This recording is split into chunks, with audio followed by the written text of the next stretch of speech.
Bien, bueno, pues les doy la más cordial bienvenida a todos. Soy la directora general del Centro de Enseñanza y Capacitación Salas y Castillo, CECAS, y es para mí un honor tener eh, el día de hoy al doctor Magdaleno Villanueva Flores.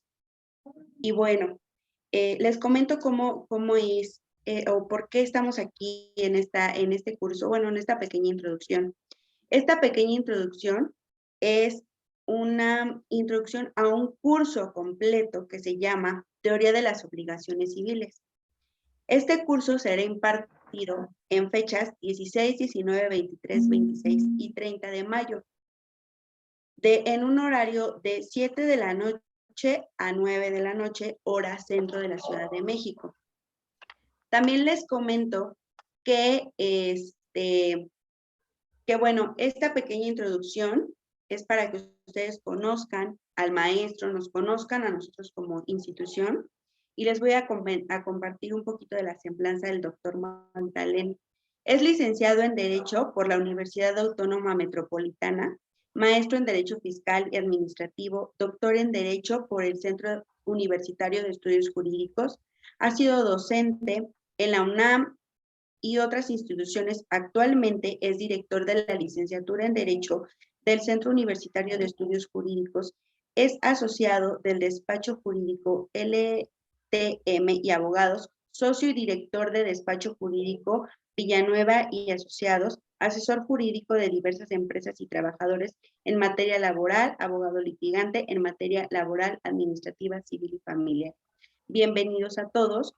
Y también les comento que ustedes no pueden abrir su micrófono, y cualquier duda que tengan que deseen que el maestro se la resuelva, tiene que ser a través del chat, porque cerré mis micrófonos para que capten la mayor información y lo más que se pueda de esta charla que vamos a tener el día de hoy. Bienvenido, maestro, y lo dejo en su introducción. Muchas gracias. Muchas gracias, licenciada Angélica. Buenas noches, ¿cómo están todos ustedes? Espero que bien. Voy a tratar de poner un pequeño, digamos, o dar una pequeña introducción de lo que va a ser este curso de teoría de las obligaciones civiles. Miren, a lo largo de mi experiencia, me he percatado que hay un binomio que va indisolublemente a lo largo de toda la actividad del quehacer del abogado, que siempre ese binomio va a consistir en que por un lado tenemos una obligación y por el otro lado tenemos un derecho subjetivo, o lo que es lo mismo, una facultad que le otorga al sujeto la propia norma jurídica. Esa norma jurídica que nos va a permitir en su momento, pues de alguna manera, que el titular de esta facultad, de este derecho subjetivo, pueda exigirle al sujeto que tiene el deber de cumplir la norma, o al sujeto obligado, pues que cumpla con su obligación cuando éste no lo hiciere de manera voluntaria. No obstante, pues bueno, la obligación está, el deber está, pero si la parte que tiene el deber o la obligación cumple de manera voluntaria, pues por supuesto que no tendríamos necesidad de llegar a una acción legal, es decir, a entablar un proceso jurisdiccional para obtener el cumplimiento de esa obligación a través de una forma forzosa, o bien que además de ese proceso que se entable, pues también lleguemos a una sentencia que tenga que ejecutarse, de manera que en la ejecución de la sentencia, pues haya el cumplimiento de esa obligación de manera forzosa, es decir, que el juez pueda de alguna manera, a través de las formas coactivas, pues llegar al ejercicio forzoso de la misma, a obligar al sujeto que tiene que cumplir con la satisfacción de ese deber, de esa obligación, a tener que ejecutarlo con la fuerza del Estado. a través de la vía de apremio, a través del requerimiento, a través de un embargo, a través de un remate de bienes o a través de otro tipo de medidas, cuando, por ejemplo, sean obligaciones de hacer o haya el cumplimiento de algún contrato en donde tenga que emitir pues algún documento. Entonces, derivado de esto, pues el juez tiene una serie de herramientas, de medidas que en la vía de apremio le puede ejecutar. Bueno, para esto, pues vamos a ver dentro de nuestro curso, pues algunos aspectos que tienen que ver como la obligación. Por supuesto que definiremos qué es la obligación, qué es un derecho subjetivo, de dónde surge la obligación y de dónde surge el derecho subjetivo. ¿Cuál es la diferencia entre un deber y una obligación? Vamos a ver también que, bueno, esa obligación y ese derecho subjetivo que tienen un sustento jurídico, que surgen de algún lugar y que entonces vamos a ver también lo que serían pues las diversas fuentes de las obligaciones, es decir, de dónde nacen las obligaciones. En concreto, las obligaciones nacen de dos aspectos genéricos importantes. De que suceda en la realidad un hecho jurídico o bien a través de la celebración de un acto jurídico. De esta manera, dentro de lo que sería el acto jurídico, tenemos tres fuentes importantes de las obligaciones, como lo son el contrato, la manifestación unilateral de la voluntad y la gestión de negocios.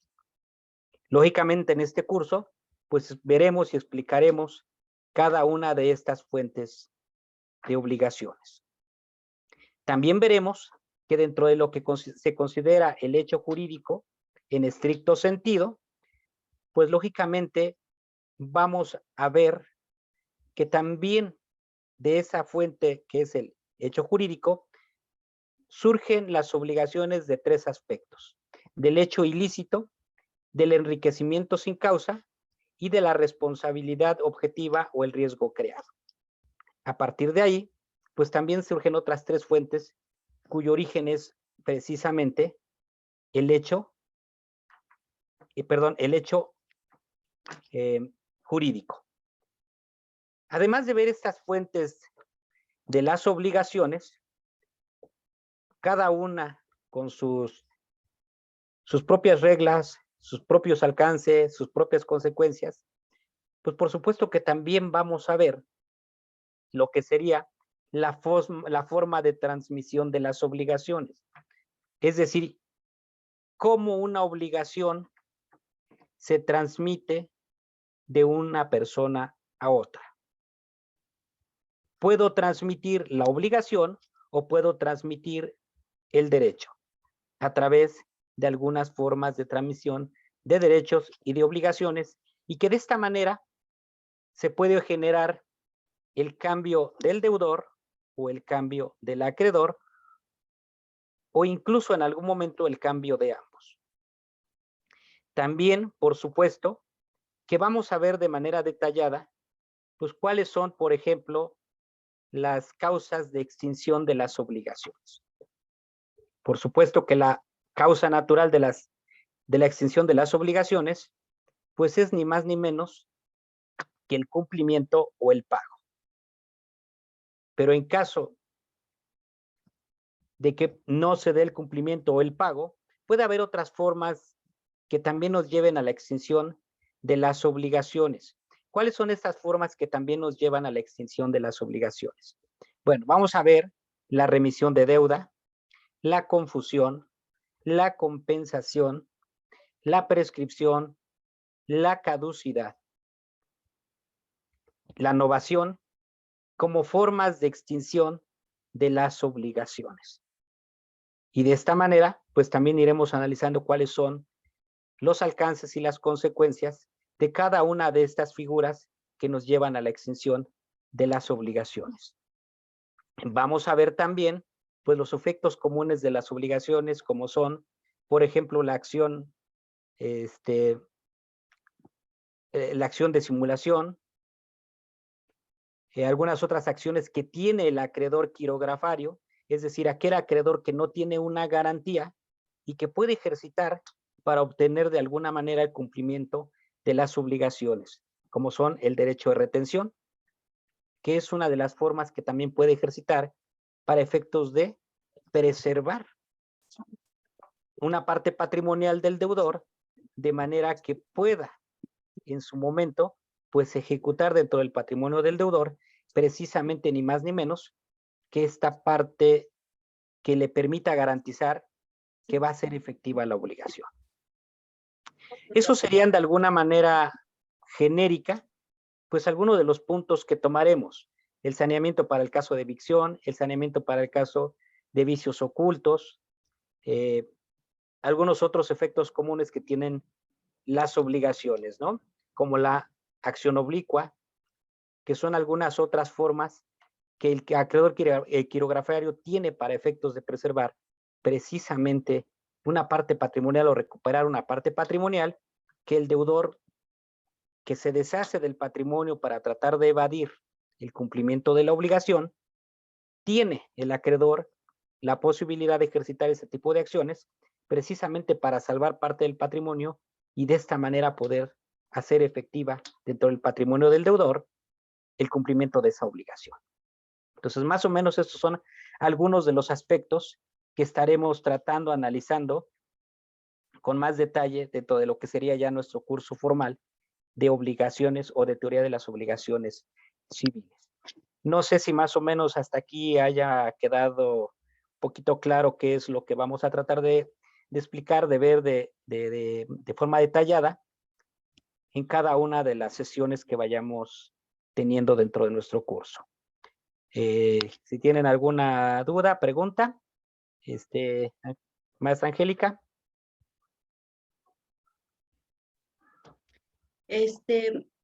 A ver, ¿alguno de los participantes tiene alguna duda o algún comentario hacia el ponente?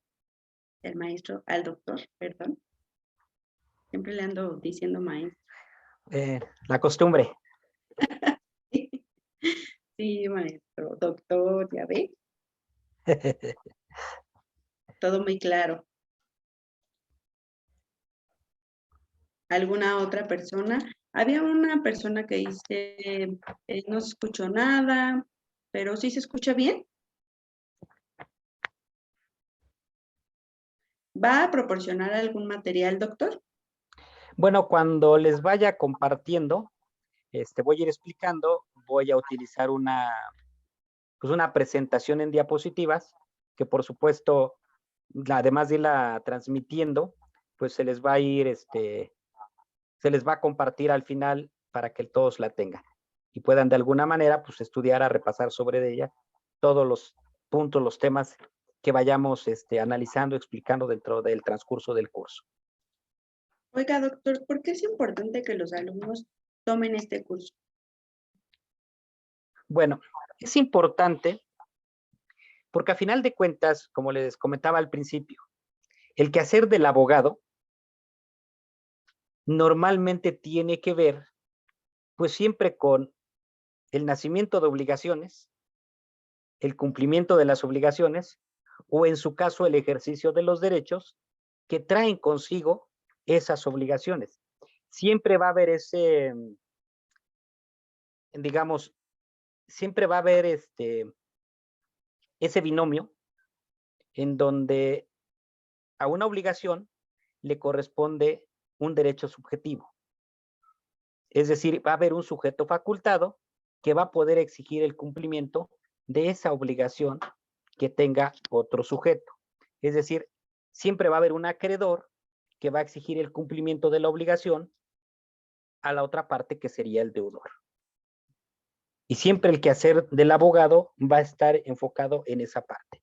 Ahora, estamos viendo aquí desde el punto de vista de teoría de las obligaciones, pero muchas de las reglas que rigen lo que son la teoría de las obligaciones, pues también son aplicables a otro tipo de obligaciones que surgen, pues de otro tipo de actos jurídicos que no son propiamente civiles, como por ejemplo en materia de trabajo, pues también surgen a través de un contrato de trabajo entre trabajador y patrón, pues también surgen una serie de derechos y obligaciones, tanto de los trabajadores como los patrones, y los contratos laborales, pues también siguen muchas de las reglas que se siguen dentro de el tema de las obligaciones civiles.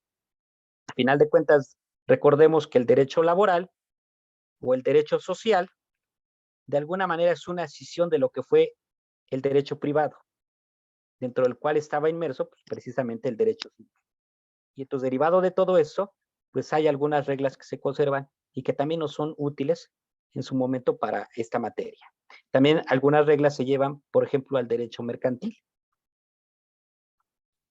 Entonces, a veces todo esto, incluso hay algunas reglas que van o que se utilizan, por ejemplo, en los contratos públicos.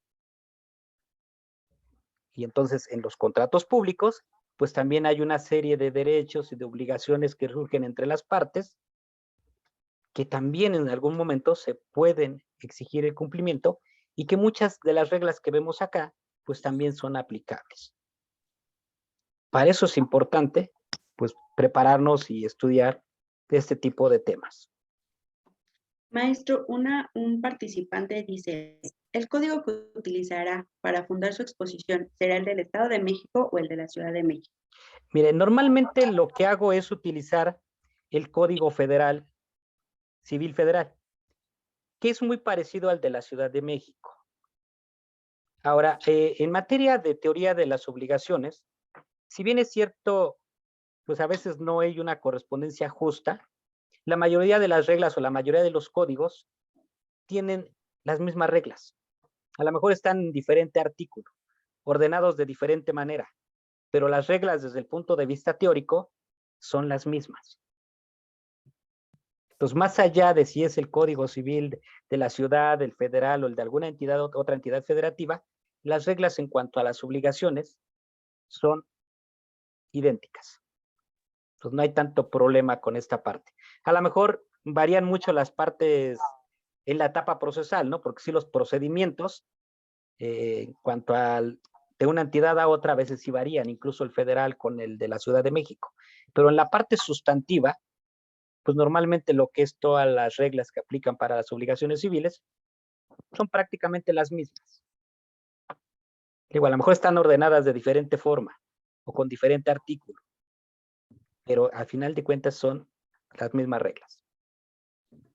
Bien, maestro, un estudiante, Sergio Ulises Millán, dice, hola, buenas noches, soy estudiante. Disculpe, dijo, obligaciones oblicua, obligación oblicua, no alcancé a escribir. ¿Podría repetir qué es?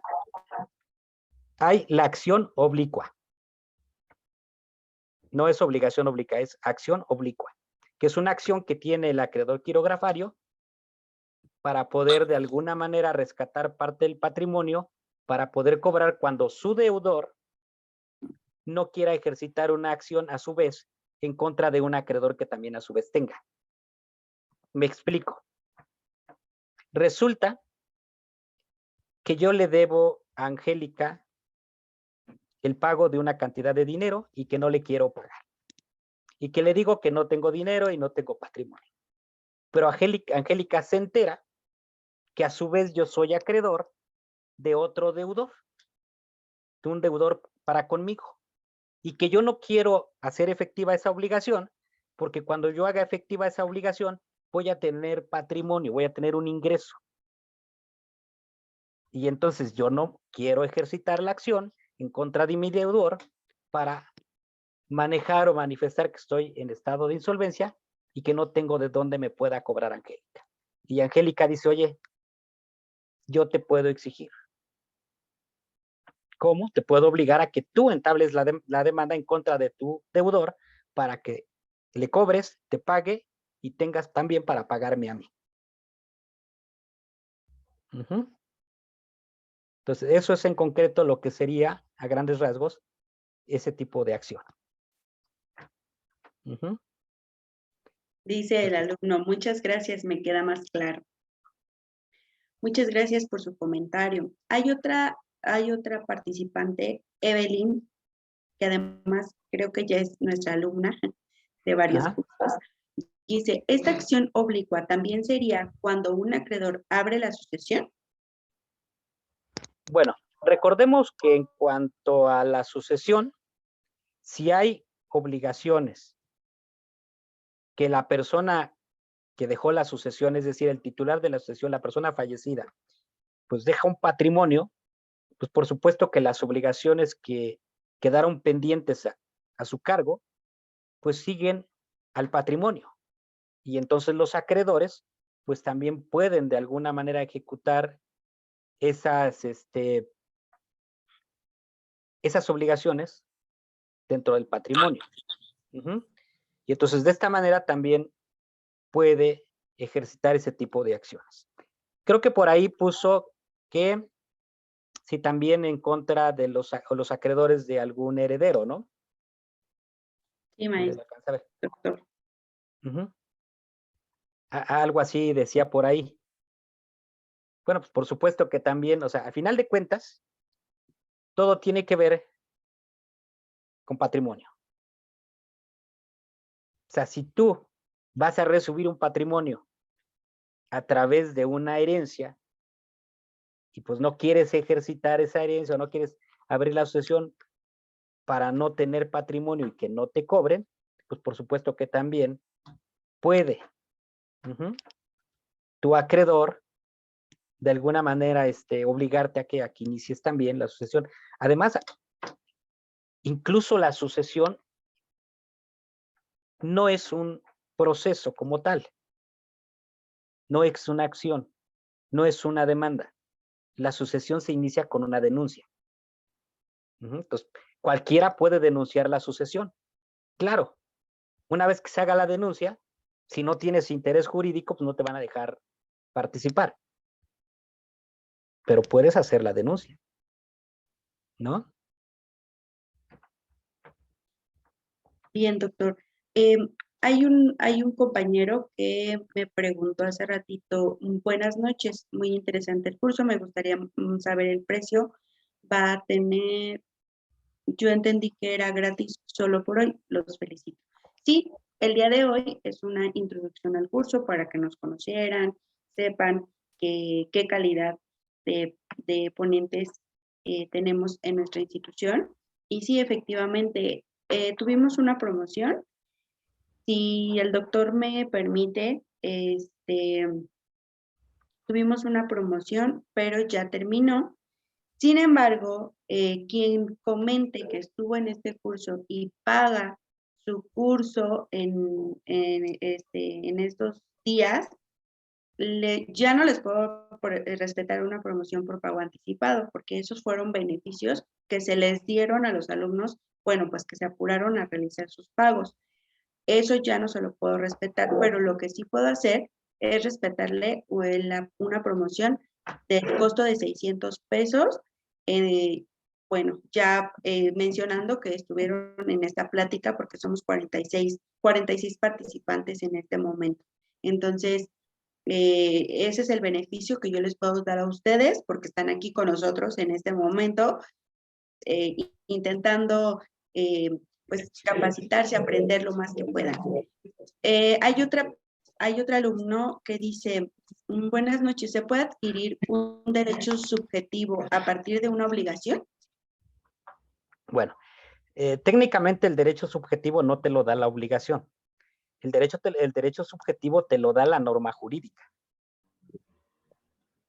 Es decir, hay una disposición jurídica que establece cuáles son los derechos y obligaciones pues, de las personas, ¿no? Y entonces los derechos y obligaciones de las personas están establecidos en todas las normas que integran nuestro sistema jurídico. Y cuando yo me refiero a las personas, estoy hablando tanto de la persona física como de la persona moral. Y la persona moral puede ser tanto la persona moral de derecho público como la persona moral de derecho privado. Entonces, realmente el derecho subjetivo no se adquiere a través de una obligación. Más bien, la norma jurídica señala quién es la persona obligada y quién es la persona titular del derecho subjetivo.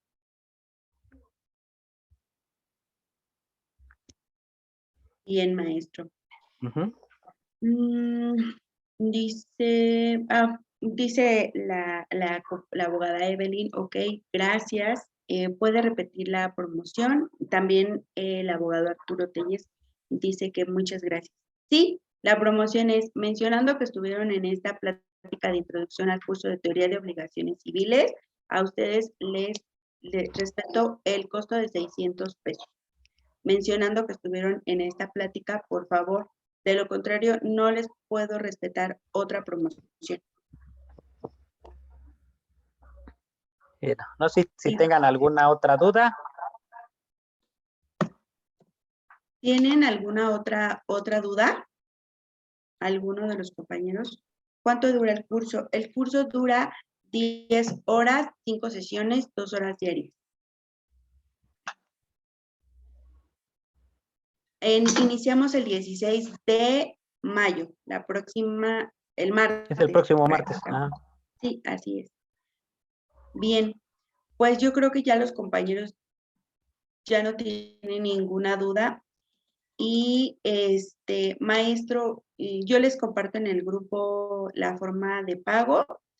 Y maestro, pues agradezco muchísimo que se haya tomado el tiempo de estar aquí con nosotros, resolviéndonos dudas y bueno, pues compartiéndonos un poquito de su amplio conocimiento. Yo les agradezco mucho a todos que estén aquí queriendo aprender, igual que todos nosotros estamos nutriéndonos de todo este aprendizaje. Y bueno, pues muchísimas gracias, doctor, por haber estado aquí con nosotros. No, al contrario, gracias a ti, gracias a todos los que se conectaron. Y la verdad espero que nos puedan acompañar, que se puedan inscribir al curso, que puedan estar con nosotros. Miren, ahorita es así como que una pequeña introducción, un pequeño break, pero ya una vez que iniciemos, pues lo hago de manera metódica, voy a ir desarrollando cada uno de los aspectos con la ayuda de la presentación, de las diapositivas, y de esta manera va a quedar súper claro, con precisión, pues todo lo que son o lo que cubre el aspecto de las obligaciones, y de esta manera pues también tendremos la oportunidad de despejar las dudas que vayan surgiendo, si es que en alguna cuestión no es tan clara o viendo, escuchando, reflexionan, analizan y dicen, oiga, pero ¿por qué aquí o por qué allá o por qué salió esto o de dónde surge? Créanme que vamos a irlo haciendo pues todo de manera muy metódica. Siempre trato de estructurar el conocimiento de una forma deductiva, es decir, de la parte general a la parte especial. Es decir, vamos a ir de lo más genérico a lo más específico. Y de esta manera, pues tratamos de profundizar en todos los aspectos teóricos y legales que tienen que ver con las obligaciones civiles. Entonces, los invito, los espero. Me dará gusto contar con su presencia. Pues muchas gracias, al contrario, gracias a todos, gracias Angélica, y pues ojalá y nos veamos el próximo martes. Claro que sí. Muchísimas gracias. Nos vemos y bueno, voy a parar grabación. Muchas gracias.